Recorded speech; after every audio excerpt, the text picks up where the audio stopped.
Welcome in at section 1904. It's Wednesday, August 13th. I'm Darren. He's John. We're with you. Padres are playing during the afternoon. Ahem. The first place Padres are playing later on today. The Padres winning 5-1 against the San Francisco Giants. Will play against the Giants the third and final game in San Francisco. Thank you, everybody, for posting these pictures of Bob Melvin on the Discord channel of him just daydreaming about different golf courses.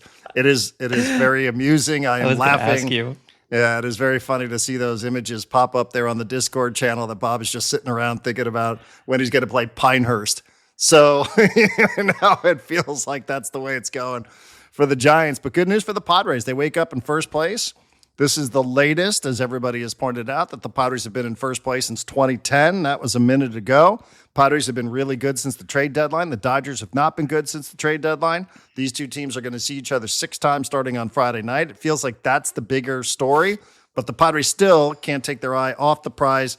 This afternoon, we have a guest today. His name is Adnan Virk. Adnan Virk is an MLB Network studio host. He also does some stuff with the NHL Network. He has a book out, Adnan Virk, for those that were fans of the radio show. Always used to come on the show and talk about movies and television. So the book is called Cinephile. We will talk to him about the book. We will talk to him about the Padres. We will talk to him about Manny Machado. So stay tuned. It's a pretty wide-ranging conversation. It's not going to be too narrowed in, zoomed in, pun intended, on Padres and Giants, but 5-1. The victors are the Pods. And first place, John, how does it feel to wake up in America's finest city, tied for first? It feels great, honestly. It feels wonderful. It felt great to, after that Padres game to flip on the Dodgers-Angels game and watch the Dodgers throw that one away. Look, it's the Padres are, as you told me like a week ago when I was like really high on this team, you're like, it's a long season. We're probably going to end up like hating this team again at some point during this season. Right now, the Padres are hot. The Dodgers are cold. It's not probably going to remain that way for the rest of the season, but right now I'm enjoying it. It's great. I'm glad you loved the Bob Melvin of it all. I did. The funny thing is, and this is me doubting you, which I shouldn't do, was yesterday I was taking clips from the podcast to post on TikTok and Instagram and whatever, and I realized that you really were like, Giants season's over. Season's over. They don't care. It's over. And I was like, man, like, that's a hell of a thing to post out there. What if we do it and then they beat the Padres the next 2 games, 7-2 beat downs. And it's like, ugh. And they didn't. You were right. It's over. They don't give a shit. They're not like that game last night. They had no energy, no hope. And the Padres, steamrolled them quite easily. So yeah, it was, it's nice. It's nice to go up against the Giants and not have that fear anymore. Yeah, it's good for the Padres. I will say there is a tiny piece of me, though, that I mean, that building, that was, Petco Park is the place to be in Major League Baseball, right? I mean, I think you and I, we don't just sound like homers when we say that, but visually it is pleasing to watch games when they're played at Petco Park, and that used to be San Francisco. And I will say the downside is not getting a lot of joy out of seeing that place just so dead. Yeah. Because, that place was as alive as Major League Baseball had for about 7-8 years. And I can remember doing radio shows from up there and walking around out in the concourses and saying, man, it would be great to see Petco Park like this someday. And it is great to see Petco Park like this. But obviously, I guess both things can't be true at the same time. So I don't know. I mean, it does take away a little bit from just the casual observance of a baseball game that you're watching it. And it feels like the atmosphere is sort of telling you all you need to know about San Francisco. And San Francisco's really hit the skids scoring. We're saying all the stuff. Watch them erupt for 100 runs today. But 59-61, I don't think we're going to be thinking too much about the San Francisco Giants. I think right now, and it's a tough one because you do have to play, again, as we're recording in the morning on Wednesday, you still do have to focus. All the questions last night were like, hey, you're in first place, you're in first place. Try as they might, the players pretended like they really weren't paying attention, even though the Dodgers and Angels were on in the clubhouse, in the visiting clubhouse at Oracle Park. But, now you got to figure out a way to just get through this one here today and set the stage. Now, whether you're a game back, game up, tied, we know what the stakes are going to be heading into the weekend. Somebody's going to walk out of there in first place, you would think, on Sunday night. So, those are the stakes. And I'm sure there are plenty of people in Padre land. As a matter of fact, I one of them even said, yeah, we're having our victory parade, this afternoon at happy Jesus. hour. No, they were joking. Like, hey, Okay. we haven't won anything. Like, we Yeah. haven't won anything. But that they are tied and that they have tracked down the Dodgers as of today is a big deal. It is a big deal. Now, how it is that they go over the next 40, obviously 42, that's the story. But you do feel like the next 6 head-to-head against the Dodgers, when anybody would ask, well, what's the difference? Well, what's the difference going to be between the Padres and it's going to be the head-to-head. It's kind of hard to see how it's not going to be. Now, maybe the two teams go 3-3, and it's going to be how you perform against everybody else. We've been over the schedules, 2 easiest schedules in Major League Baseball, statistically. So maybe that's what it's going to be. Maybe it's going to be a bit of luck. Maybe it's going to be a bit of injury. Dodgers are getting some of their starting pitching back this time of the year. Probably a strategy. But, it does feel, like for a regular season game. And it is such a long season. You go back, you think about all the hand-wringing from May and from June, you're just like, here it is. It's right in front of you. What more could you ask for if you're a Padre player or if you're a Padre fan than what it is that's lying right ahead? Yeah. And some of it might be bullshit. Some of it might not be, but I appreciated, I saw the honesty and the intelligence behind Freddie Freeman and Dave Roberts after the game when they were kind of asked about like, hey, you guys are tied with the Padres for first place. Like, how do you feel about that? You're playing them this weekend, whatever. And they both had various versions of the same thing, which is if we don't start winning games, it doesn't matter. Doesn't matter how we do against the Padres if we're just going to lose 60% of our games the rest of the season. We got to figure ourselves out. And they're kind of a mess right now. But yeah, for the Padres, like, I think it's good that they watched that. I think it's good that they celebrated that. I think it's good that they went like, yeah, we chased him down. And now you have more work to do. And this felt a bit like if you're watching like a tournament, like two teams just kind of eyeing each other from different fields going like, I know I'm playing you next. And so it's been fun to watch. Like the Padres play the Giants with an eye on the Dodgers, and the Dodgers play the Angels with a little bit of an eye on the Padres. And then in 2 days, they get to actually match up against one another. Right. And it does feel like, not that we're gatekeepers here, but it does feel like the scoreboard watching is every bit part of the conversation with the Padres. Yeah. So, is it in May and June? Well, to each their own, not for me. I don't think it is for you. No. I'm not too concerned with what it is that the Dodgers are doing in May and June. But especially when you have 2 series and the final 2 series of 2025 sitting out there, 6 of the next 10, is it? Yeah. Whatever the math is. No, you get that right. They're impactful. I was just like, does today count? Does tomorrow? So, all right. So this is Section 1904. It is a local San Diego sports and culture podcast. I have a feeling we might have a few people drifting in because of our guest today. His name is Adnan Virk. Adnan Virk is an Emmy award-winning television personality. For years, he was at ESPN. He worked for Meadowlark Media. He's a great guest. He works for MLB Network, as we've already mentioned. He has a book out. So it's a lot of movies and a lot of movie talk and a lot of TV talk and some baseball talk here. So he seems like the perfect guest for you to listen to. Again, especially since the Padres are playing during the day. So how much do you really want to hear about Tuesday night when we don't know the results of Wednesday? So that's what we'll do coming up on Thursday. But please do enjoy. Thank you for your all of the support for the podcast. This is a podcast you could subscribe to for as low as $5 a month. Yes, we do put some free episodes out. Every Monday is free, but you can go to section1904.com. You can become a subscriber today. You can support independent media right here in San Diego as we do our best to bring you some really, really fun and interesting and informative episodes and guests, including Adnan Virk. So here's a man who has figured it out. I can still get away with watching sporting events and telling my wife that it is work. Hey, no. I have to watch this game. I am working. Every once in a while, if I'm getting into a documentary, I could say the same thing. Here's a guy who's just figured it all out, because if it's not sports, he's watching movies, he's watching television, he's writing books about movies and television. He is one of the great guests, and I used to say this every single time he would join me on radio, and I will say it again. Now that he's here on the Section 1904 podcast, he is maybe the greatest guest in the history of guests. He is Adnan Virk, MLB Network. The Cinephile podcast is no more, but there is a book out, which we're going to talk about. Adnan, welcome back and congratulations. As I said, upon reflection, I really think you figured this thing out. You just have a way of saying, leave me alone when I'm in front of the television. You humble me, Darren, with your introductions as always, my friend. It is awesome to see you. Much congratulations here on this latest venture with you. Of course, miss talking with you on the radio. I'm glad we're talking here on the podcast. And I figured out that, my ways to happiness are escapism, whether it's sports or movies. And if you can try to validate it and say it's your job and you're earning some income from it, then, hey, wife can't say anything. It's a win for all. Hey, wait, can I jump in here? Because I've been very jealous of Darren's TV setup because he's got 3 TVs in front of the couch so he can watch sports and movies and TV and multiple things at the same time. You sound like you are constantly glued to a TV screen. What is your setup like? Do you have like a theater? Excellent question. It's for years it wasn't anything special, which would always really, disappoint people, quite frankly. I'll give you the exact measurements. Like in Connecticut, for years, I think I had like a 60-inch TV and a Blu-ray DVD player. Everyone's like, "That's it? You don't like surround sound and stuff?" I go, "No, I watch screeners and stuff. I get the DVDs, I watch them."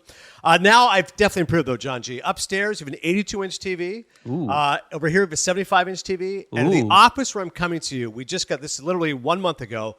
Brand new 98-inch television. Whoa. But I still, to your point, because people think theater room, originally I said to my wife, I wanted a projector. Like that was the dream for this room that I'm in. Like that sounds like a theater room projector. But every person we talk to, they say, honestly, they're highly overrated. They're incredibly expensive. Just get the biggest TV you can get, and it'll give you all that you want. So I really wanted like the red curtains and projector, and still don't have surround sound. But this is a 98-inch TV, which kicks some serious ass. And this is not a very big room, my office. So I would turn the camera around. I really made it into a movie room. I have all these movie posters here: Serpico, Goodfellas, Taxi Driver, There Will Be Blood. So like it's become more of a movie room over here. So yeah, it took me a long time. For years, people were like, "That's it? You don't have like some crazy ass setup?" I go, "No, not really. I just like to watch the movies." But now it's turned into a theater room. And like, what is the technology that you're working with? I'm still not fully committed to 4K, but what about you in your house here? Is there anything out there on the horizon that you've already committed to? No, that's what people always laugh at. They go like, "What kind of DVD?" Like, first off, people laugh at a DVD player. I'm like, "Well, yeah, like I have to have one because I have so many movies from the past, and what's happened now is that all that is old is new once again." Like one of my major issues with streaming, and generally I like it. I mean, it's very convenient. Just you go to Just Watch app and find out where movie's streaming, put it on. I have all the streaming apps available to me. But what I find disappointing about it is that some movies are just not available. So Barney's version, Paul Giamatti is one of my favorite actors. I wrote a chapter about him in my book, Cinephile, which thankfully Darren was able to plug. But Giamatti made a great movie called Barney's Version. When I met Giamatti, I tell this story in the book, the Critics' Choice Awards. What I said to him was, I've listened to you in all these different podcasts, and they always talk about these great movies you've made, and people can talk about private parts, put them on the map, and he can be in stuff like Big Fat Liar. He can win Emmys for John Adams. He's in Sideways, which is one of my favorite movies. And then he does these great indie movies like American Splendor and so on. I said, but the one that no one talks about unless you're Canadian is Barney's Version. And he laughed. And he goes, yeah. He goes, that's a great effing movie. He goes, you must be Canadian. I said, yeah. He goes, only Canadians or Italians mentioned it to me. I'm like, yeah.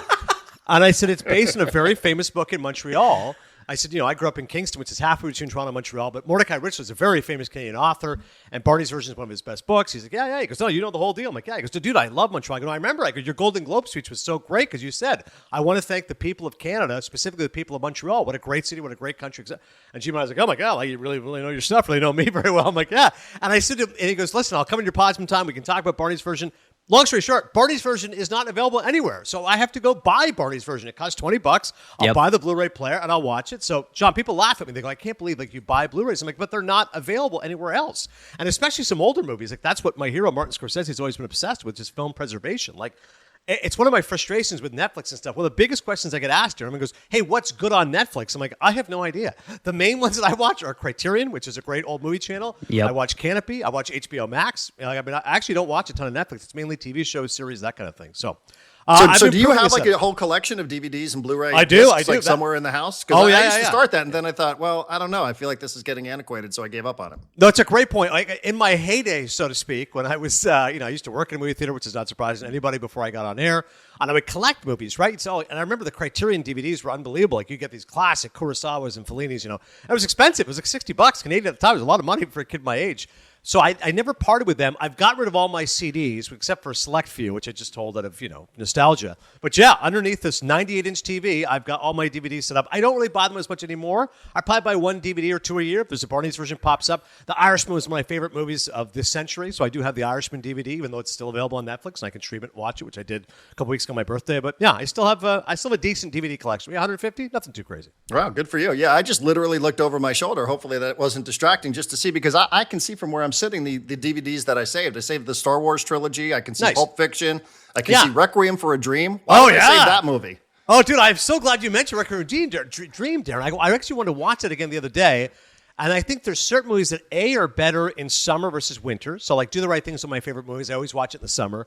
Fargo is one of my favorite movies. I always watch in the winter. And I do think there's movies that are better in the daytime or at nighttime. So I actually have a window tomorrow during the day. I was going to watch Requiem for a Dream. It's so funny you mentioned it. I go, no, it's a better nighttime movie. During the day, it's not going to sell you as much because it's so graphic and so terrifying. And it's an unbelievable movie. I love that movie. Yeah, Aronofsky, unbelievable. And I remember watching it years ago, and Jared Leto's really good, obviously, and Marlon Wayans and Jennifer Connelly, but like Ellen Burstyn, it just breaks your heart in that movie. It's incredible film. I mean, the ending of that, you will not feel good at the end of it.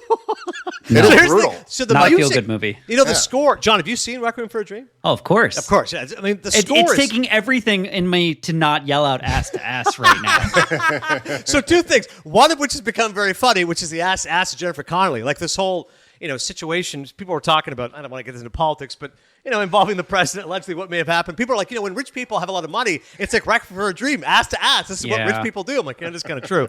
And the second thing is the very famous score, which is the Kronos Quartet. That's used now all the time. As Darren knows, I used to work college football at ESPN.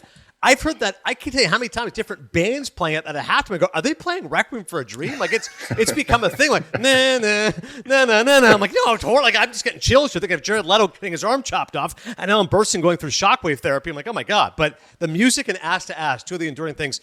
Years ago, I've never met Aronofsky, who I love. He's a great, great director. But I met one of the actors in his movie, who then said to me, he goes, this guy is. And I go, no. I look at him. He goes, you love Aronofsky? I'm like, yeah. He goes, I go, yeah. He goes, he's the ass-to-ass guy. I go, oh my God, that's the guy. Oh my God. And so I got a picture with him, and I go, can you just sit? He goes, ass-to-ass. I go, that's the guy. Unbelievable. What a perv you are. And he starts laughing. He goes, oh, Darren always puts him in his movies because he always plays some perverted character. Because he's in like Noah showing up just being a perv. Like, oh, he'll do it no matter what. The wrestler, there he is. Yeah. By the way, I don't even recommend this movie for anybody out there that hasn't seen it, but it will make Leaving Las Vegas look like a comedy. I mean, that's how depressing it is at the end. That's a a great line. What the F did I just watch here? Like, I don't even know how to process any of that. So I don't know what anybody's going to do with this if you haven't seen it. But yeah, I still have Narc. I still have a handful of these. Oh, man, Narc is a great movie. I have the DVD too, and that's another one that you can't find anywhere, Darren. And years ago, when Ray Liotta passed away, people were like, oh, the great movies. I'm called, of course, Goodfellas, and if you like a little Unlawful Entry. But I said, Narc is a great movie. I said he produced it. Like he really cared about that film. Jason Patric is in it. He's very good. Joe Carnahan directed it, as you know, because you have the DVD. And one of the reasons also I love DVDs is the commentary. Joe Carnahan did the commentary on that movie, and he laughed because it was shot in Regent Park in my hometown of Toronto, which is like the worst area of Toronto. And Carnahan tells the story. He said, when I was there shooting, I go, hey, where's the worst part of Toronto? They take me to Regent Park. I go, this wouldn't crack top 50 worst in America. We'll have to make this a little worse. We'll do what we can. But that's a dude.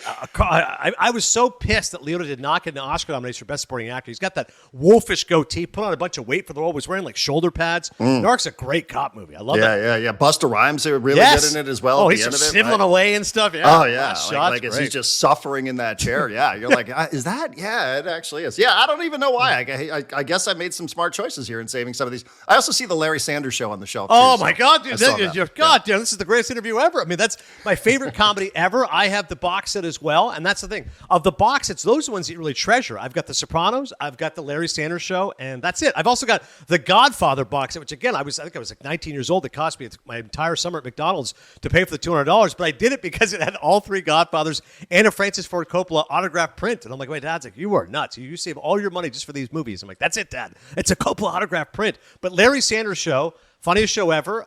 Unfortunately, never got to meet Shandling. One tweet exchange. I tweeted something about I think it probably was the box set. Like, oh my God. And Gary just wrote back, thanks, A. Like, A, my first letter, and put an exclamation point. I'm like, oh my God. And like, I remember Book Shami texted me. He's like, Gary Shandling wrote back. I'm like, let's go. I love Gary Shandling. And one of his great things before he passed away was his appearance on Seinfeld's show, Comedians in Cars Getting Coffee. Yeah. And oddly enough, it was kind of like, sadly foreshadowing what was about to happen. But he told the story that he was at the doctor's office recently.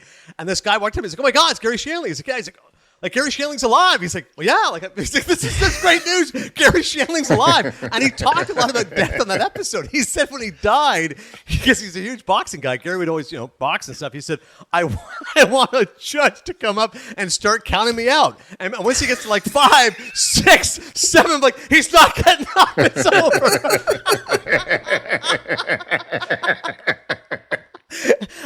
when I interviewed Apatow, and I told him, I said, of all the great stuff you've done in your life, the 40-year-old virgin knocked up, I said, nothing will ever be better than that documentary you did for Gary Shandling. I said, that's like the most brilliant thing I've ever seen in my life. I said, that's comparable to Fellini's 8.5 in terms of a movie about creative expression. And Judd starts, I didn't realize you're such a big Gary fan. And he goes, hey, 1 second. I go, because I love, there's also a book as well. I'm sure as you know, Darren, it was like Shandling wrote a book. It was the autobiography of Larry Sanders, which was later on season 5, episode 6, I think it's called The Book. Anyways, Judd runs away just as we're talking about it. He goes, I'll be right back. And he had like a bunch of jokes, like one-liners that Shandling had given him. He's like, oh, you're such a big Shandling fan. You'll love these. I couldn't actually fit this in the book. And I'm howling. One of them was because Shandling grew up in Tucson, Arizona. And he said, it was so hot today, my dog ran by and burst into fire. It was just silly one-liners like that. But yeah, I mean, dude, if the Larry Sanders Show, watch that, but then also watch Judd Apatow's 4-hour documentary about Gary Shandling. Part 2 in particular is mainly about Larry Sanders, but unbelievable comedic talent. Love it. And by the way, working in the business, as you guys know, I said, like, I wish I could have mentioned to tell him, having worked in television for 20 years, I'm shocked how prescient that show was. Like, I was watching it in high school, early college. I didn't realize once I started working at ESPN, I'm like, oh my God, these producers are a lot like Artie. Oh my God, that guy is like a Hank Kingsley. That person is definitely Gary Shandling. And a lot of on-air people certainly can appreciate that. Conan O'Brien was really funny. He said, I'll tell you what I didn't like about the show. And he goes, I loved it. What I didn't like was, he goes, they only had like 2 writers. He goes, there's like 12 writers working on the show. He goes, Phil would just sit around all day. Remember Jeremy Piven was in the first 2 seasons? I told him how good. I have met Piven. I told him how much I loved him on the show. He's like, thanks. Piven's final episode is great because Shandling ends up firing for being a sex addict. He keeps having sex with all these different women. And Piven's great in that last episode. But yeah, Conan's like, they have like 1 writer all day. He said what the show absolutely nailed, and anybody who's on here knows this, is a combination of like, oh my God, this is the best, and oh my God, I got to get away from this. He goes, there's never been a better show that nailed that aspect of it. And the second last episode, remember, he's talking to Ileana Douglas, and she's so upset, just because he's such a confusing guy, and he's so conflicted, and Shandling says to her, this is one of the great lines ever in television history. He goes, what do you want me to tell you? I'm a television host. I'm all fucked up. So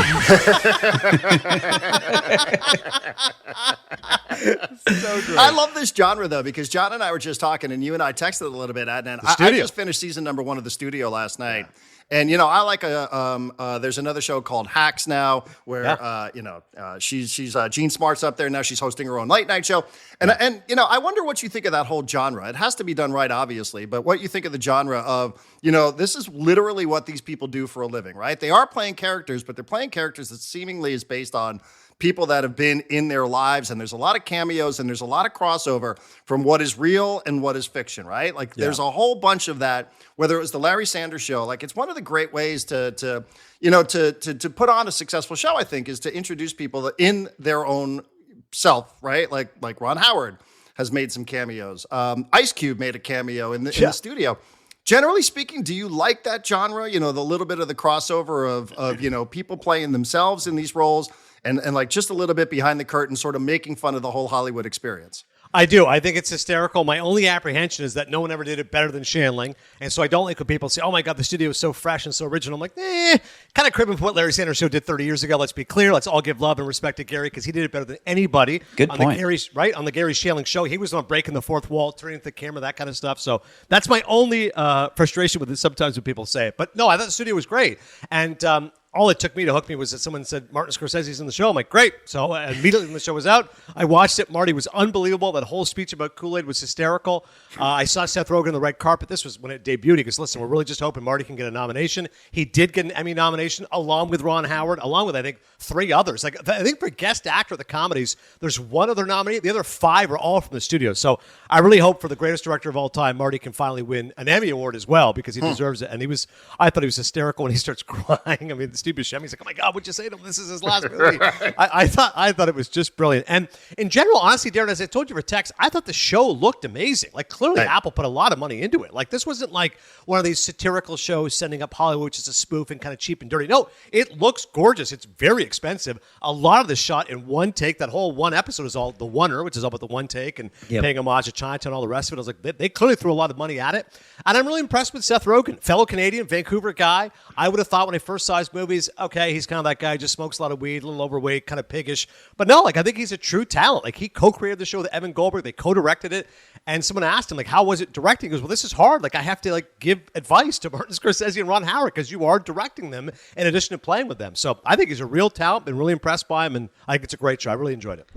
I was thinking about this last night because before I watched The Studio, I watched all the way through Severance. And now that I'm done with The Studio, I've started the David E. Kelly joint, Presumed Innocent with Jake Gyllenhaal.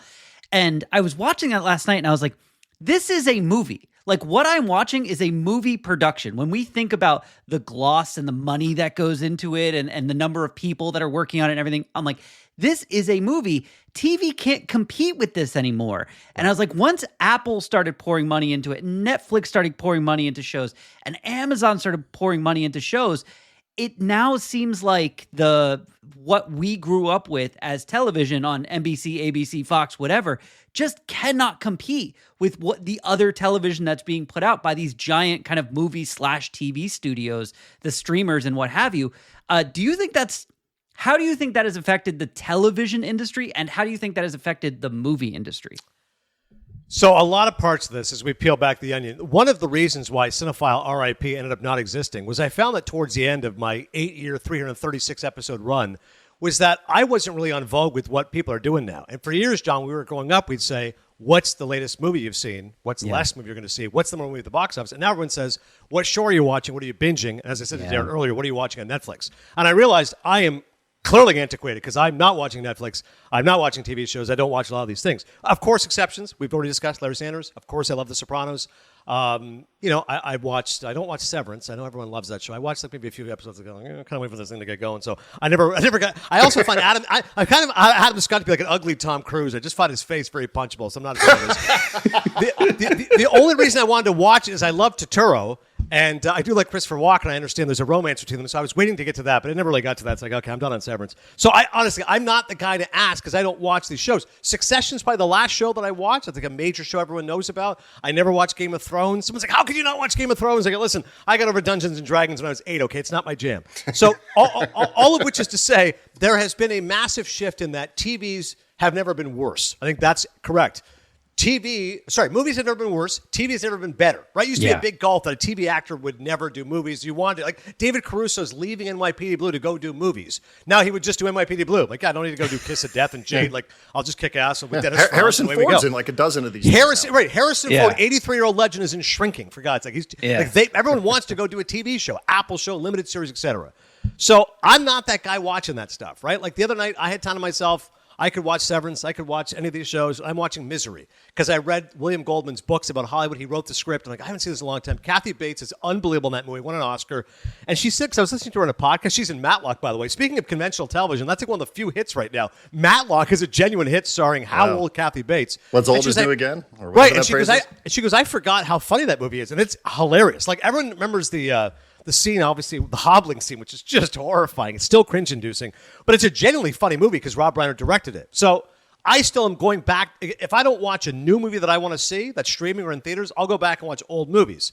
So in order of television today, people are generally not watching conventional television, with the exception of the Matlocks. So people like in Middle America are watching. And these streamers, as you said, John, they're pouring a ton of money into this stuff. Like the studio, again, I don't know how much money that thing cost. Killers of the Flower Moon, which of course I loved. They put $150, $200 million in that movie. Like, it doesn't matter if it makes money. They don't care. They just want to be able to say, we directed a Martin Scorsese film. We hope it wins Best Picture. It did not, but they're shooting for prestige, et cetera. So I think TV's never been better because they're investing in it. And movies have been hurt by this because all of a sudden now there's just too much of a focus on IP and Marvel movies and all this BS superhero movies, which I just, I'm so tired of. I can't take that fatigue. So I'm not giving you the best answer because I'm not the expert on it. I still don't even know if I answered your question. But yes, conventional television can't really compete with cable. But it's been like that for years. Like I remember even when I was like in the late 90s in college, my buddies would laugh and they'd be like, have you seen Friends? And they would laugh, go, no, Virk's that guy who watches HBO. So I was always the one watching Oz and Sopranos and stuff like that. So I always preferred cable TV anyways. Okay. Yeah, well, plus, all these people with their home theaters and their 96-inch televisions, just taking money out of all the Hollywood pockets as well. I ordered the book this morning. The name of the book is Cinephile, Behind the Scenes with Hollywood's Brightest Stars. And it is scheduled to come out, I believe, Adnan Virk, you tell us, on August 26th.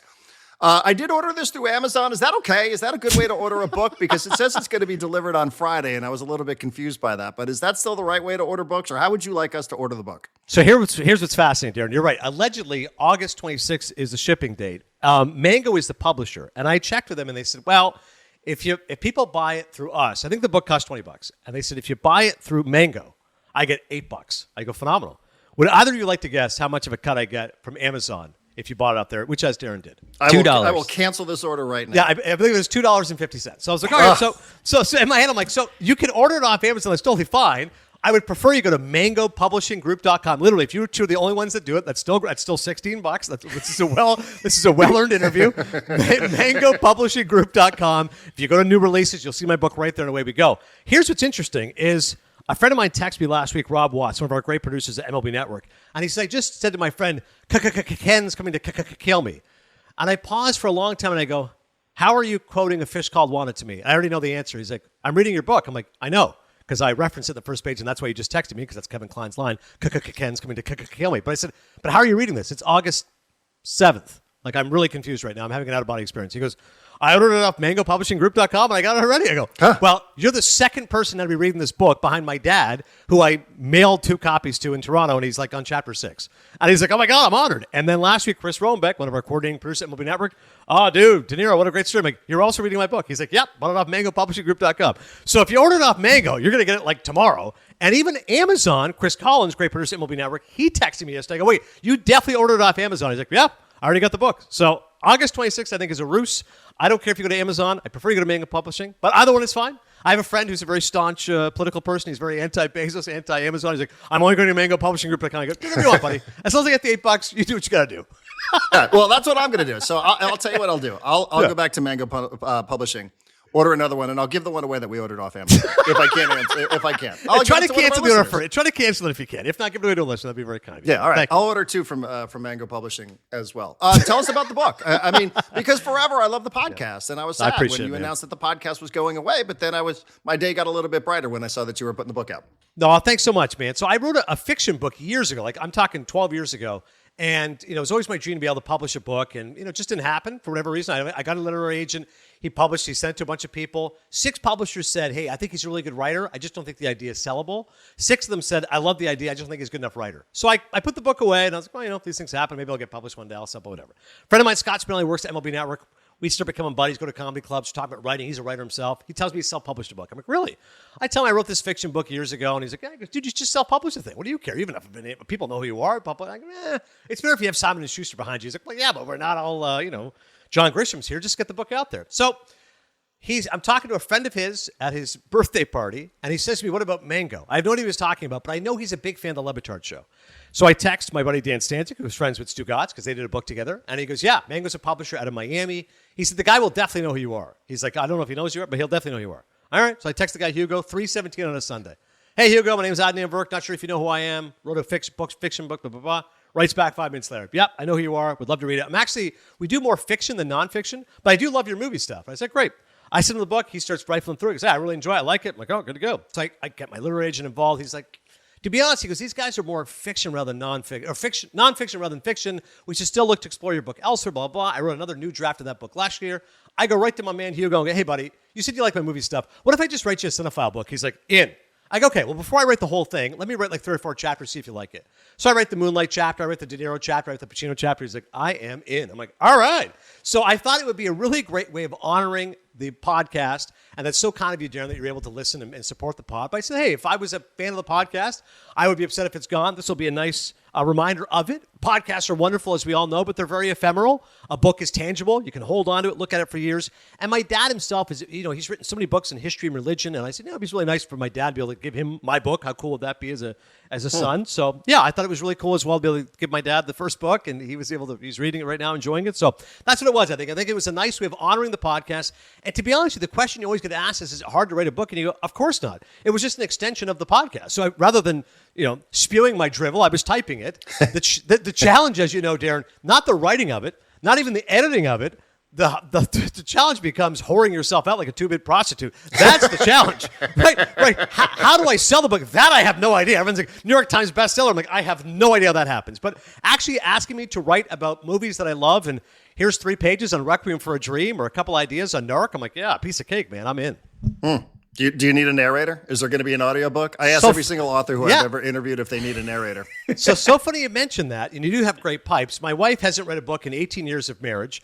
I don't think she listens to audiobooks either, but she's telling me, she's like, no, people like audiobooks. I'm like, no, I know. But even though, again, John G's me upset. If people are watching television, they have audiobooks. I'm the guy watching movies, and I still read physical books. I still go to the library, for God's sakes. I literally picked up a book at the library. Like, people at work like, are you nuts? Is that a library card? I'm like, yeah, I go to the library. I have a library card. That's how I do things. So I personally don't have much of an interest in doing it, but you're right. I've had more than a few requests going, hey, is it on Audible? I don't actually read books, but I'd love to listen to it. So I asked the publisher the other week. I think I asked Hugo, and I'm like, hey, is there a book going to be on Audible? And he's like, still working on it, still pitching it. And I was like, to be honest, I don't really want to do it. That sounds like a lot of work. I asked them to do their own audiobook, and they're like, bro, it's like 12 hours reading your own words in a closet. Like, it's not fun. But if somebody tells me, if you do this, you'll get $1,000, yes, I'll go sit in the closet, read my book for 12 hours. Hey, man, we're just getting off the ground here with this podcast. So, every little bit helps. I still got to keep the lights on over here. Part of the confusion, though, Darren, like as I'm looking at my own book right now, half of it is like essays, and as you know by the title, interviews, essays, and tales from the red carpet. Half of it is essays and tales, but a lot of it is actual interviews. So like I have an interview with Will Arnett, which I transcribed. I don't know how I would do that. Like I'm going to read myself, and then I'm going to have to read Will Arnett's voice. Like I can't mimic Will Arnett's voice, so I don't know how we're going to do this. Can you try? No, I honestly can't. Will Arnett's got that deep, gravelly voice. Like I can do that. That's not bad. But I don't know if he's going to talk the whole way through. So I don't know. We'll see. Audible perhaps to come. If not, I'll recruit you guys. John G, you have to do De Niro. Darren's going to do Miles Teller. I just opened the book. Miles Teller. You're going to do Miles Teller. It'll be great. De Niro seems challenging, although there's probably not a lot of words being said. Everybody does. Great point. Though. He's a very taciturn guy. He is. Okay, so first of all, this is for both of you guys. There is a thing that you can set up if you want where you can buy a computer, put it in your house, and load all of the movies you want onto it, and then stream off that. Why do I know this? Because at one point, there was a movie that I wanted to watch that not only was it not on any streamer, anywhere, for purchase or rental or anything, but also I could not find the DVD. Like it wasn't being printed anymore, and it just didn't exist. And so somehow I found a like an MP4 video file with this movie in it, and I loaded it onto a computer, and then I loaded a bunch of others, and then I just streamed from that to all the different TVs in my house. It's great. It's called Plex. It does require you to buy a little computer, but Plex is free. It's not that hard to set up, but I highly recommend it. How much is this Plex business, John G? Well, Plex is free. Plex is free, but you gotta have a computer in your house that's always on. It's called the server that all the other TVs are streaming from. So I bought a little. I think it's called a Mac Mini. It was like $200 at the time. Okay, and like I just loaded all my stuff onto there and streamed off that. It's if you ever want to move off the DVD thing, that's your path to do so. So I just wanted to throw that advice out there. My question to you. Actually, yeah, I can turn this into a question. You were mentioning earlier how you like to watch movies at different times of the day and different seasonings. Yeah. Or different seasons. And the first thing I thought was since it has come out like a year and a half ago, I've been looking forward to once again watching The Holdovers around Christmas. Yeah. Because, love that and you mentioned Paul Giamatti earlier. Love him. Because not only is that such a great winter movie, like I love how they shot that movie to make it feel like it was shot in the 80s, even though it wasn't. It really like kind of brought you into the time and place. And now I'm going to out the movie that led me to getting the Mac Mini and doing the Plex and everything like that, which is my favorite movie from the 80s ever. And Darren said that I cannot stump you, so I'm not going to be afraid to throw this out there. Yeah. Barfly. Have you ever seen Barfly? I've heard of it, never seen it. Oh, you have? Yeah. Okay. So I've heard it. I know that's a really good movie. Yeah. This was going to lead to my question, which was anyone who's obsessed with movies and goes back and watches the stuff in like the 60s, 70s, 80s usually has some sort of opinion on the career of Mickey Rourke, who is the lead in Barfly. Do you have an opinion on Mickey Rourke? I want to say off the top of my head, it's mid-'80s. I've definitely heard of the movie. Is Mickey Rourke, Frank Stallone, and I think Faye Dunaway? It was off by a year. Yeah, and it's a fantastic movie. It's the only movie that Charles Bukowski ever wrote, and Mickey Rourke essentially plays Charles Bukowski as this drunk barfly who's like writing the movie in the movie. So it's one of those like you're like watching the movie be written as it doesn't matter. I wanted to ask you about Mickey Rourke because I think Mickey Rourke had this insane career where he was like going to be the next like surefire superstar for 20, 30 years. Yeah. And then it just completely derailed it, came back for like a victory lap, and now it's just crazy. And so like everyone has an opinion on Mickey Rourke. What's yours? Barbette Schroeder, by the way, did a great job with Reversal of Fortune, which is a great film from 1990, by the way, won Jeremy Irons the Best Actor. But as far as Mickey's concerned, I wasn't of that age when I'm like Pomegranate Village wasn't on my radar when I was growing up. I was more Back to the Future and such, but I'm aware of his trajectory and how people loved him. I love the movie Diner, which, of course, the great Barry Levinson movie, and I thought he was really good in that movie as well. But yeah, listen, The Wrestlers is an outstanding movie. My WWE chapter, which is not in the book, I'll text it to you, Darren. It's kind of like a bonus chapter. Again, just doing everything we can to sell every book. I said, you know what? How can we profit off this? How about my 7 weeks inside WWE and Vince McMahon stories? I can tell those tawdry tales to sell a few books. The publisher actually said, listen, it's a great chapter. It's really well written, but it doesn't fit with the rest of the book. The rest of the book's all movies. Here's this chapter about you working for WWE. So it's kind of a bonus chapter. But to your point, John, I wrote that chapter in the first page and a half or so. I talked about The Wrestler, which was really, Mickey Rourke's comeback performance. And I thought it was an unbelievable movie. I saw it at TIFF, Toronto International Film Festival, as you know, which is one of the best festivals in the world. I saw it with one of my former bosses at the time, Richard Garner. He's like, hey, I got us extra tickets. Let's go. And it floored me. And, the best movies to watch, especially in that experience, not necessarily at a festival, but phone off, in a theater, communal experience. Everyone's into it. I remember someone early on, kind of checked their phone, and the guy behind me, he freaking took it to him. I'm like, hey, shush, phone off, please. I'm like, yeah, we're paying $25 to watch a movie here at the Toronto Film Festival. Let's go. But Rourke was unbelievable in that movie. I mean, I can't remember how well I wrote it. It was better the way I wrote it. But I basically said, he combined Brando in that performance because he had the toughness along with the sensitivity. And specifically, that last scene he gives inside the ring, it was so great because you have that element of verisimilitude in which, is it Mickey Rourke talking to the audience or is it Randy the Ram talking to the audience? Because he talks about all the mistakes I've made and all this kind of stuff. And there's that great scene, where Marissa Tomei is basically begging him not to go in there. She knows it's suicide. He's got the heart problem. If he goes in there, he's going to die. She's like, I'm here. I'm really here. And he's like, that out there is where it matters. And it's a suicide mission. But that speech he gives in the ring is amazing. Love that movie. Love that performance. And I'm with you. I think he's a great actor. Certainly showed that. But it's an odd journey. He was a handsome devil. He certainly was that guy on the rise. Went into boxing. Bunch of plastic surgery. Personal problems derailed him. Aronofsky gave him that chance and told him, hey, you've effed up your life. I'm giving this movie. What upsets me is he never capitalized on that. He should have won the Oscar for that. Didn't. He lost to Sean Penn for Milk, which is a really good movie and an important movie, but it doesn't hold up. No one's sitting around saying, I can't wait to watch Milk tonight. They're saying, I want to watch The Wrestler. That movie endures. And by the way, when I was at WWE, everyone's like, hey, don't mention it to Vince, just so you know. I think in a lot of ways, Aronofsky took the story of Jake the Snake Roberts and put it into that character. So it's not like they're sitting around going, hey, The Wrestler. That really shows the best of what WWE is all about. But I think it's a brilliant movie. It's a hell of a performance. Everything about it, right? That vulnerability, the hearing aid he has, the scenes where you talk to Evan Rachel Wood, he's trying to connect with her and stuff. You can't. The scene in the deli is unbelievable. Remember, she keeps saying a little more, a little less, just punching the thing. He's a great actor. I wish he'd capitalize. Well, I remember he did Iron Man 2, and I go, we went from an Oscar to Iron Man 2, and then that was it. Mickey Rourke's back to doing direct-to-video. Even recently, he's showed up to my wife. I really don't like social media, which apparently is the only way you can sell books now, so I have to do it. But my wife was sending me. Yeah, podcasts. But that's what they tell me, by the way. I go, how am I going to sell this book? They go, podcasts and social media. They go, no book tours. I go, what? The first thing everyone says is, what's your book tour? They go, oh, those are useless. I'm like, what? I can't just get a free trip to San Diego? No, nobody goes there. You're just going to have Darren and John show up. You guys are going to hang out. They already bought the book. They're going to hang out and talk. No one's going to show up. Just podcasts, awareness, and social media. She sent me a reel on social media, and it's like Mickey Rourke, and I don't know. I think he's lost his mind. He's just rambling non sequiturs and kind of like a creepy old man now. It's a shame because he's a really good actor back in the day.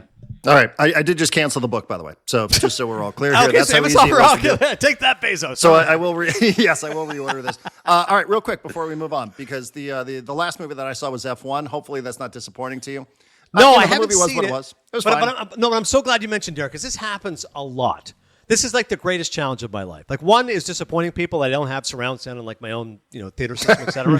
That, which I've already upset John about. But two, the amount of times people say to me, hey, you're a big movie guy. What'd you think of this? Or even worse, you have to see this. It is out of That's control. not where I was going. I know you did. But I played tennis with my buddy yesterday, and afterwards he's like, oh, you got to see Waterfront. And I go, we're not talking on the waterfront. He's like, no, it's the waterfront. I'm like, I don't know where this is going, because I want to preemptively say, I said to John, I go, listen, I don't watch TV. I already know where this is going. Let me guess. It's a limited series? It's 8 episodes? Yeah, 8 episodes on Netflix. I'm like, there's no chance I'm going to watch this. Unless Al Pacino's in it, I'm not going to watch it. Period. I watched Hunters because Pacino was in it. It was on Amazon Prime. I go, I'll watch it for Al. That's it. And I look it up, and it's from Kevin Williamson. I go, yeah, I know who that guy is. He does the Scream movies, and he did Dawson's Creek. And it stars Maria Bella. I go, I'm not going to watch this. That happens. The other day with Yonder Alonso. Yonder goes, oh, dude, you got to watch this show. I'm like, I'm not going to. No. Dude, it's so good. Jason Momoa, Chief of War on Apple. I go, no, I'm not going to watch it. I'm not 8 episodes of this stuff. So F1 is fine, Darren, to your credit. Like, I probably would have seen it. My wife adores Brad Pitt, and she would leave me tomorrow for him. And I told her a couple of times, let's go see it. I was a little squeamish about the 2.5-hour runtime. It's long. But I like him. I like Javier Bardem. I have a real apprehension and aversion to Joseph Kosinski because he directed Top Gun Maverick. You know how much I hate Tom Cruise, so I was like, kind of don't really want to see it. But let me know about F1. That to me is like a borderline. Do I go see it? Commercial movie, fun, exciting. Yeah, it is fine. what it is. I mean, it's exactly what you think it is. But here's what I was going to use it as a pathway to this question. This is not one of Brad Pitt's top 5 or top 10. Yeah. But if I were to take Brad Pitt's top 5 in whatever order you think they are, right? Yeah. 7, Fight Club, Snatch, Burn After Reading, and Glorious Bastards, right? There's a whole bunch of them. If I were to take his top 5 movies in whatever order you think they belong in, would they hold up against Denzel Washington, Tom Hanks, and some of the other actors that you would consider his contemporaries? My gut instinct is no, because after the first couple, I think there's a bit of a drop-off. Like, I love Seven. It's a great movie. Fight Club? Fight Club is a great movie. And Glorious Bastards. Really good. I don't think it's great. Burn really After Reading? It's good. I don't think it's great. Snatch. Like if I'm going Denzel's top, like if I go Denzel's top 5, I think I can beat it. Like if I go, okay, I'm going to go Malcolm X, I'm going to go Training Day, like I'm going to go American Gangster, The Hurricane, American Gangster. I'm like, no, I think Denzel's beating him. Hanks, I think he's beating him. And I don't even like Forrest Gump, but I think if I go Hanks, if I go, Apollo 13, even if I'm going to go a little bit of Big, squeeze a little Turner and Hooch. If I go Philadelphia, Saving Private Ryan, I think those are going to be Pitt. Road to Perdition. Right. Road to Perdition's great. God, him and Paul Newman, that's a really underrated, great. Sam Mendes directing. Not far, though. I mean, he's in the conversation. But not far. But Pitt's better than you think. And it's like Once Upon a Time in Hollywood, I think it's a great performance. Like it's one of those, and he joked about it, saying, this wasn't a reach for me. I just played a guy who takes his shirt off and smokes weed and, has problems with his ex-wife. He's a very charming, funny guy. I do really like Brad Pitt. But I feel like there's a drop off 3 through 5 once I get to Hanks or Denzel. But he's a great actor. Like I definitely, he puts his name on the. Like someone said to me, Tom Cruise is the last big movie star. I go, no, Brad Pitt can still open a movie. Yeah. Leonardo DiCaprio can open a movie. Like there's a handful of guys that can still do it. Also, and this is kind of shitting on Tom Cruise a little bit, so you'll enjoy this. I love that, John. Yeah. Didn't even put this in there. Yeah. When you talk about these 3 guys, Denzel, Hanks, Brad Pitt right now is doing the thing that the other 2 guys I don't think would ever do. He's filming a sequel. Yeah. And Tarantino, for the first time in his career, is doing a sequel to Once Upon a Time in Hollywood. I don't even know what the sequel's called. I just know that Tarantino's doing a sequel, and Brad Pitt is one of the headliners in the sequel, and I think DiCaprio's back in the sequel. And have sequels just taken over Hollywood? Because there was a point in the Denzel Hanks world and before, well, I guess excluding things like The Godfather, where you just didn't do sequels. You told your story and you moved on. Yeah, there's only a handful of great sequels, as we all know. Godfather 2, Empire Strikes Back. There's not a Mad Max Fury Road's an all-time great sequel, obviously. Color of Money. It's all right. One of Marty's weaker efforts. I actually have a thing on it in Cinephile because people like that movie. And I go, my issue you don't with like Cruise. Yeah, well, that's probably the major part of it. My issue with it is so many of Marty's movies, they really feel torn from his heart. When I watch Color of Money, I never think to myself it's a Martin Scorsese movie. Aside from the fact some of the pool sequences are well shot, and obviously Newman's a great actor, but the fact that Paul Newman won an Oscar for that's kind of insane. He should have won for The Verdict. But anyways, that's the Oscars business. Back to what we were talking about, sequels. Yeah, well, first off, Tarantino said he didn't want to do it, but I think he wrote the script. And so David Fincher is going to direct it. So I believe Tarantino either wrote the script or just has the story, and Fincher goes, I'll do it. And Tarantino goes, okay. So already that's strange that Tarantino is not directing this, which is a sequel to Once Upon a Time in Hollywood and his character, Cliff Booth. But you're right. Yeah. Pitt's going to do it. Fincher's doing it. They have the relationship, as Darren mentioned, with Seven. Sequels are interesting. I read William Goldman's book. That's why I watched Misery. He wrote Misery. He wrote Butch Cassidy and the Sundance Kid. He wrote All the President's Men, won 2 Oscars for those latter 2 movies. He said in his book that sequels are whores money. I think is what he said. He goes he was so blunt about it. He was like, no, anybody who does a sequel, you're just doing it for the money. It's just there's really no reason to do it. There's no reason to expand upon it. Generally, people turn their noses down at it. As I said, there's only a handful of sequels I'm excited about. Billy Bob Thornton's one of my favorite actors. His interview was featured in the book Cinephile. Bad Santa, I think, is a great, great comedy. When he came to ESPN, I met him because he was promoting Bad Santa 2, which I knew would be terrible, and it was. But these guys can't turn down these offers. I get it. Generally speaking, I'm not a fan of the option. If someone says to me, someone's making even Heat, I love Heat, and now they're going to make Heat 2, and I'm like, I was going to ask. Yeah. Not quite the same thing without Alan Bob. Again, Michael Mann's involved. Been a while since he's had a great movie, but apparently Adam Driver could be involved. Like, obviously, I'll see it, but I'm generally a little hesitant when I see sequel. All right, and then we have taken up a ton of your time. If you don't mind, we all woke up today. The Padres are tied for first place in the NL West. Let's turn to Adnan Virk of MLB Network. What is this a statement of? They're going to play each other 6 times over the next 10 games, I think it is. Is this more a statement about the Padres? Is this a statement about the Dodgers? How do you view now this deadlock on top of the NL West standings? As Tim Kirchin taught me years ago, when someone says to me, is it A or B? You can never say a little bit of both, which is the answer I was going to give you. So no, be definitive, be strong. Yes. It's all Padres, baby. Yes, the Dodgers have been floundering, and they had a lot of issues with regards to their starting staff, which is now getting very healthy, by the way, and very scary on paper. Snell, Glasnow, Yamamoto, Ohtani, Kershaw, Sheehan. But Mookie Betts' OPS is down 200 points from what it is normally. So that's a real, season-long slump he's been in. Freddie Freeman might win a batting title. Ohtani hits 41 home runs. I got it. But their depth guys haven't been as strong. Edmund, Teoscar, Max Muncy is now back. So I give credit to the Padres, man. That's the number one bullpen, as you guys know, in the sport. It is so much fun to watch, and I just love what A.J. Preller did. I was really worried, Darren, going into the trade deadline. I said, nobody trades anymore. Because what happened is that this extra wild card, which is fun for the sport, it's diminished the trade deadline. Because a team says to themselves, we're 4 games out of the third wild card. You're 2 games under 500. You're not going to make the playoffs. 8-game win streak. If they lose 4 straight games, we can do it. And thank God Arizona slumped a little bit. I'm like, thank you, Mike Hazen. Because I was so terrified. I go, that's the one team that's going to trade people. If they don't, we're screwed. This all-day MLB Network coverage is going to be awful. And thank God he's like, no, we're punting, baby. We're trading Gino. We're trading Naylor. We're trading Merrill Kelly. Surprisingly held on to Zach Gallen. Okay, fine. But every so often, what happens is in the midst of that trade deadline, you say, okay, it's going to be fairly predictable. These are the names. You go, oh, my God. Mason Miller's going to the Padres. You go, what? I did not see that coming. Did not hear about that. And Jake Peavy, my friend and colleague, works at MLB Network, is very much working with the Padres as a special assistant. He was like, buddy, you have no idea what A.J. Preller's going to do today. I'm like, seriously? And he goes, he has been working day and night to get Jaron Duran. He loves that guy. And I said, yeah, no, I saw the story was he was offering Cease and Solis and maybe another prospect. He was like, dude, he is obsessed with Jaron Duran. And I text Alex Gore, my buddy. He's like, it didn't happen. We're not trading Darren Duran. He could give us Manny and Tatis. We're not trading Jaron Duran. Like, get it out of your head. I'm like, all right, got it. But I thought Miller was an unbelievable acquisition. I mean, he's got like a 13.5 strikeout per 9. You pair him with Suarez and Adam, who are all-star relievers. Like, it's ridiculous. I was watching Murray Holm the other night. He's great. Like, it's a lot of fun when you can shorten a game and make it 5 or 6 innings and follow the template of what the Royals did when they won a World Series back in 2015. So, offensively, listen, I keep telling people Machado could lead the league in hits. No Padre has done that outright since Tony Gwynn back in 97. Arise in it last year, but that wasn't the entirety with San Diego. And as you guys know, Arise is second in hits. Merrill, obviously, big hit yesterday. Love seeing the fact that Iglesias are getting a chance to shine. OMG yesterday. How about my fellow Canadian, Nick Pivetta, sub-3 ERA? He has been a tremendous what a stealth move. I remember everyone saying, he should have got a qualifying offer. Nobody wants him. AG gives him $55 million. He's been awesome for the Padres. Obviously, Yu Darvish is back now, so I hope it keeps going. And Darren, as you and I have talked about before, the baseball hotbed that is San Diego, second in attendance right now in Major League Baseball. 44,000 a night they're packing in to that gorgeous ballpark, ahead of the Yankees, ahead of the Mets, ahead of the Cubs, ahead of the Red Sox. It's a great time to be a baseball fan in San Diego. I looked it up this morning, and, these are just odds as of today. I understand why Shohei Ohtani is the favorite to win NL MVP. Kyle Schwarber is second.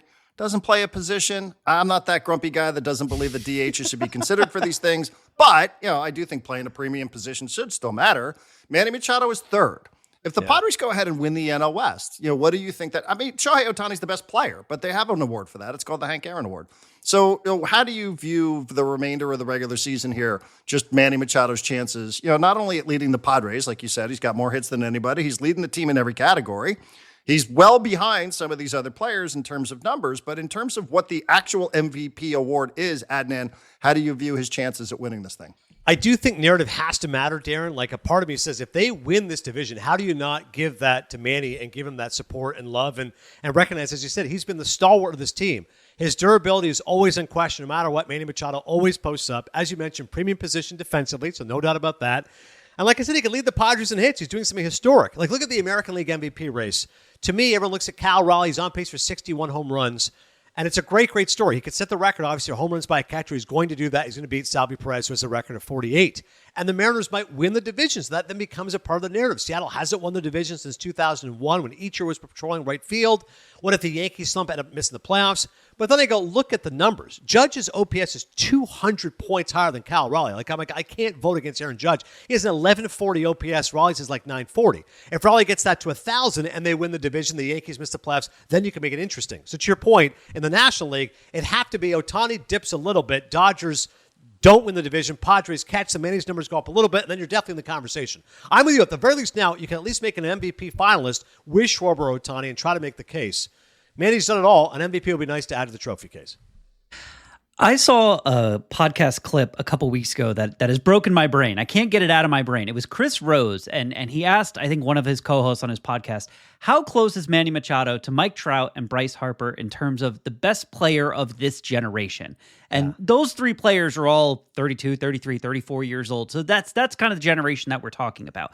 I've looked this up. Statistically, Manny has played a lot more games than those guys, a lot more plate appearances, a lot more hits, a lot more RBIs. Has the same batting average as Bryce Harper over this period. Harper's got a little bit more power. Trout's got a little bit more speed. Harper's got a better postseason track record, and Trout has more MVPs. And Manny's the only one of the three of them that has a Gold Glove, which I was a little surprised about. Yeah. Of those three, who do you think would be the best player of that generation? Well, it's a fascinating topic, and you're right, John. I don't think enough people discuss it, because generally it's thought like, well, Trout was always the best, and three-time MVP, modern Mickey Mantle, but he's not the guy he once was. Like, he has a 127 OPS plus right now. He's a good player. He's not a great player. He's only played 49% of games since the 2020 season, and that's where I'm like, durability has to play into the conversation for anybody who's saying on the pro-Manny side, like, listen, he's posting up. These guys are not. Yeah. Harper's interesting. He's a two-time MVP. The second MVP, I remember thinking, like, I'm not sure if he really totally deserves it, but, like, he's a two-time MVP. He's had great seasons, as you mentioned, the power and big-time moments, like that home run against the Padres, obviously. Like, right. That does help in the narrative when you say if the guy's a great player. You go, well, Bryce has done it on the biggest stage. Manny hasn't, as you said, had the postseason career. But if you want to include defense, man, like Machado's unbelievable. I remember years ago with Tim Kirchin saying, look at how good Nolan Arenado is. And it was a great debate. Who's better at third base, Machado or Arenado? You know, I value defense as a fan, as a broadcaster. When I watch a guy like Manny do a bare hand play, when I see those ridiculous throws, like when you're so far deep in foul territory and it's not even like a one hopper to first, like I marvel at that stuff. And I think it matters so much in terms of the game and how you can value players. So unfortunately, I would have Manny third, because if I looked at their collective career, if I looked at WAR, like Trout's three-time MVP stand out. He was the best player of his generation for much of it. Now he's 34, and he's going to limp to the finish line for 5 years. Manny's still a young man comparatively speaking, right? He's only 30, 31, but he's been playing for 10 years. So in terms of counting stats and numbers, Manny's going to age much more gracefully and may catch those guys, because I think he's got a lot more sustainability. Manny's second in WAR amongst that group. He's got more than Bryce. See, that part's surprising to me. I would have thought he was third. So if he's second in WAR right now, again, that's going to improve over the next 7-8 years. He's still potentially winning an MVP this year, can play at a peak for 5 years. Trout's already on the downslide. So I think it's a fascinating conversation to have. Yeah, so he's the Brad Pitt, Manny is. Right? Yeah, exactly. Denzel and Hanks and Brad Pitt, exactly. We did it. We brought it full circle, boys. That's a good point. And hey, Adnan, you've been incredibly generous with your time. Good luck with the book. Thank you, by the way, seriously, for squaring us away on that. I'm glad to know, for people that are working in the independent media space, we're really glad that you were able to set us straight on that stuff. That's good information. I'm glad that you told us that we should go straight to the publisher. So something we will absolutely do. And I was about to say, I hope it's inspiration for anybody out there. Somebody thinks, oh, well, you're some big-time broadcaster, Emmy Award winner, you get to write books. No, I got no advance for this. It's literally a conversation with a buddy at his buddy's birthday party. He was like, what about Mango? I'm like, sure, independent publisher. That's what they are. And honestly, it's just nice to have the imprint of somebody. As my dad said to me, who self-published so many books, he goes, but they're doing it for you. I'm like, yeah. He goes, you don't do anything. I go, no. He goes, they publish the book. They send the book out for you. I'm like, yeah. I got all the marketing. I do. I'm going to go on podcasts. I will make social media appearances. I'll do what I can. So I hope, honestly, deep down, I hope it inspires some people out there. If you've got a story to tell, if there's a book that you feel passionate about, go out there and get it published. You can self-publish in today's world. I'll give you Hugo's number at Mango. Get it done. All right? Seriously, we can all be authors out there. And as you know, Darren, somebody who makes their living by words as we do, and you're as good as it gets, it would only stand to reason somebody who's so good with words would also be good at writing them as well. So I hope that if you have a book in you as well, you do so. Thank you, Adnan. When can we see you next on MLB Network? Yeah, I'll be on MLB Network Thursday night. We got the late night show there. Friday, I got the 5 to 7. So, yeah, man, it's a fun time to be on MLB Tonight, MLB Network. We're having a blast right now. And I think it's been a particularly strong year for the sport. Maybe I'm slightly biased, but the fact that we've got big market teams doing well, but also teams like the Padres, like the Brewers, like the Tigers having strong seasons. It's just fabulous to see. And honestly, I cannot wait. I'm already circling Dodgers-Padres, that series coming up next weekend. Mm-hmm. We're going to get a lot of it 6 times over the next week and a half or so. So we remember what it was that happened last time. So lots of sizzle to the series, including the steak as well. Adnan, thanks for doing this. I disappointed John G on not being aware of Barfly, but you guys made my day mentioning not only the Larry Sanders Show, Requiem for a Dream, and Narc. I mean, that is an unbelievable hat trick. Props to you both.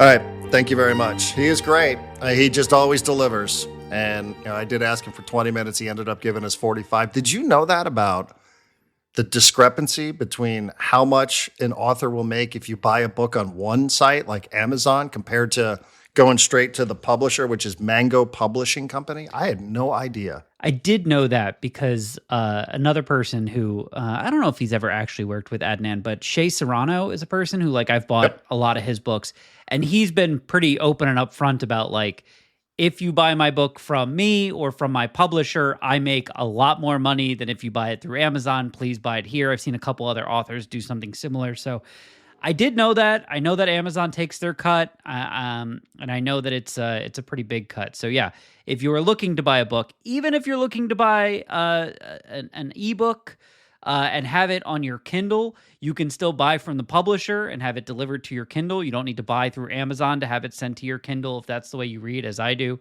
Yeah, when you can buy from the publisher. And John, I want you to be my witness here.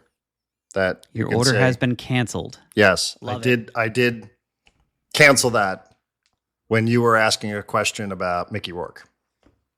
There we go. A question Yes. that you told me before, and you said you cannot stump this guy, and then I stumped him, and I felt a little bad about it. Well, you didn't stump him as much as he just hadn't seen the movie. Yeah, Knew the movie. There's a lot of movies out there. There's a lot of movies out there. I'm pretty impressed with him too. He's. I don't know that I agree with him about Severance. I feel like I was in that situation with Severance where I was like, I don't get this. This is sort of. But then you I'm ready powered to through. move on. I did finish The Studio, and I really enjoyed it. I thought it was very good. I thought it was. I just think it's. I like the humor. I like the way the movie shot. You and I also started the silly Brady documentary. What is it? Born in Birmingham or whatever nonsense it is. Brady and the Blues. Brady Born in and the Birmingham, Blues. whatever that is. Yes, It's bad. What is he doing? he's bad. The funny thing is the fans. I like the fans. I even don't hate his financial partner, Wags. I did find it very funny that in the beginning he was like, yeah, I started my career as a certified public accountant working in New York, Miami, and the Cayman Islands. And I was like, the Cayman Islands? Right, Whoa. that's exactly what I was like. Yeah, What were do you got doing, going on buddy? there, But I like the story. I like the team. I like the club. I like them mixing in parts of Peaky Blinders to explain Birmingham and how serious this team has always meant to Birmingham. But yeah, Brady just comes off looking like a total tool so far. We'll see if it turns around, but I'm pretty sure it doesn't. Total asshole. And by the way, he is the top line executive producer of this series, and he still comes across the way that he does. It's so bad. Do you think there's worse stuff that they left on the cutting room floor, or do you think Brady was just like, I don't care, show it all? Well, what was the worst part for you? For me, it was him and his buddies driving to the training ground, and his buddies are just ripping Birmingham. They're like, this place sucks. What did you buy? This is a disgrace. And Brady's just going along with it. Like, he's just there every bit going along with it. And if you're watching that and you're a fan of Birmingham City, you're like, what are we doing here? For a guy that owns 3% of this club, by the way. Yeah, I know. I thought the worst part was, it's like his first day there or his second day there. And they're like, hey, we're going to go to this local pub. The pub knows we're coming, but the fans don't. They're going to be excited. They're going to be happy. And Brady freaks out. He's like, wait, what? What are we doing? I have to talk to kids and shake hands. And what do you mean? How long do I have to be here? And they're like, oh, it's 15 minutes. There's no kids. You just drink a quick pint. And he was so uncomfortable. Mm-hmm. By the way, the fans chanting USA every time he shows up at something. Let's stop with that. Was that edited in? I was like, is anybody actually doing this? I hope not. But it showed that he was so uncomfortable around absolutely normal people. And fans of the team that he's there to save. There's no negative interaction coming out of that. It's a bunch of people going, thank you for being here. Thank you for doing this. I believe in the future of this team because you're a part of it. And he's still just like, he can't handle being around normal people. And then, you see him with his friends and you're like, really? Is this what these are the people he hangs out with? There's a screw loose with that guy. It doesn't even seem like he knows what he's invested in, because the opening scene is him in the back of a car being chauffeured around somewhere in Birmingham. And he's like, are there other teams in this city? Right. It's like his first time in Birmingham, and he's like owns the team. Yeah. There's a Premier League team here. It's called Aston Villa. He's like, oh, are they? He actually says, like, are they in the Premier League? Yeah. And the guy's like, yeah. Like, you didn't know this when you invested in this? No, like, but you didn't know? Like, can you imagine, if a guy invested in, like he invested in the White Sox. He's like, hey, is there another team here? Right. Like, yeah, the fucking Cubs play here too, But it was also funny because he's like, oh, there's another team. Are they in the Premier League? Yeah. And he goes, fuck them then. Yeah, it's like it doesn't mean anything. It's just like weird, fake, performative. 2 seconds ago, you admitted you didn't know they existed, and now we're supposed to be like, yeah, Tom Brady's going to take them on because he didn't know anything. It's and then he's like, oh yeah, Birmingham reminds me of some of the cities I've played against, like Cleveland, Pittsburgh, and Cincinnati. And I'm like, yeah, these are 3 places that you wouldn't be caught dead. Like you would never live in these places, Tom. Right. Like we know you. You grew up in the Bay Area. You went to Boston. You have an apartment in New York. You live in Miami. You wouldn't be caught dead in any of these places. You wouldn't, other than playing football, you couldn't be bothered with it. I will say there was some unintentional shitting on Wayne Rooney, which was really funny. And then at the end, Brady, like they get a spoiler alert, Birmingham gets relegated from the championship down to the 3rd division on the English soccer pyramid. And at the end, Brady's like, yeah, these players.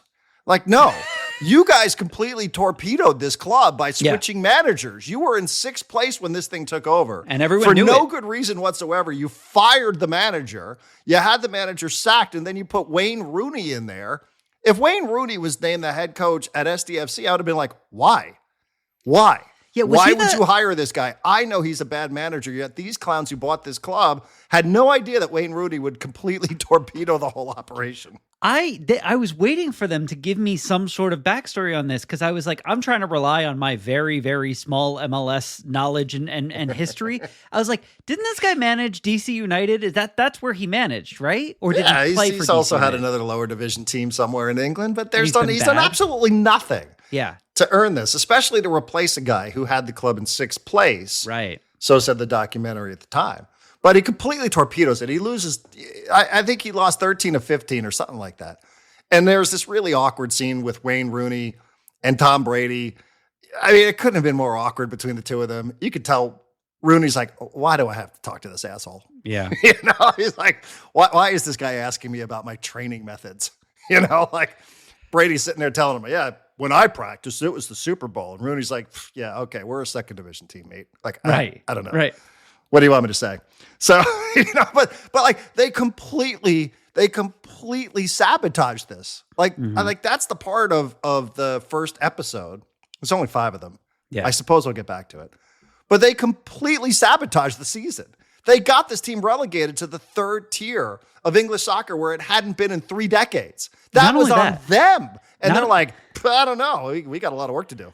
Not only that, it's pretty obvious that what they thought they were doing by bringing in Wayne Rooney was that the fans were going to be like, holy shit, Wayne Rooney. And instead, every single one of the fans is like, what? What are you doing? This is the wrong call. You just ruined it. You ruined this whole thing. Like clip after clip they show from Sky Sports. They're like, Wayne Rooney. What? It just shows you they have no idea, what they're doing. No. Absolutely not. And, listen, a lot of the footage, I like it, but it's very reminiscent of Sunderland Till I Die or Wrexham, I guess. I haven't spent a ton of time on Wrexham. The ball's approaching the 18-yard box. Now fans start standing up and pointing and all that. So, it is kind of cool. And you do feel for these Birmingham fans because, like, they just have no hope. And they're like, well, I don't know. It seems to work that other American investment comes into this place and turns things around. So maybe that'll be us. But in the first season to just completely sabotage it and then go, I don't know, man, we need some better players around here. Like maybe our coach wasn't working hard enough. Like you put the coach in there. What were you thinking? Yeah, it was funny when he was driving around with his buddies and one of them goes, I don't know. They were doing pretty well until you took over, Tom, and now they've lost like 6 games in a row. And he was like, I've had about enough of you. Yeah. And he's like, yeah, I need a title here. They should call me the Savior. Like, no, like you couldn't even be bothered to show up for that relegation match at the end of the season. You left your cue-balled friend out there to sit there and shake hands for 2 hours afterwards. So I don't know. Again, these guys, they're so delusional. They think because they're good at one thing that they're just going to be good at other things. And it's just not the case. But I guess I'll have to watch more episodes of this. So, all right. Well, that was a fun episode. Enjoy the game in the afternoon, or hope you enjoyed the game in the afternoon. If you watch the game and then listen to the podcast, thank you as always for your support. And please do consider going to Mango Publishing and buying Adnan Virk's book, Cinephile. I promise it'll be good. I'll probably buy a couple copies. We'll try to give one away here on the podcast if we can. But thank you to Adnan. We'll do it again tomorrow.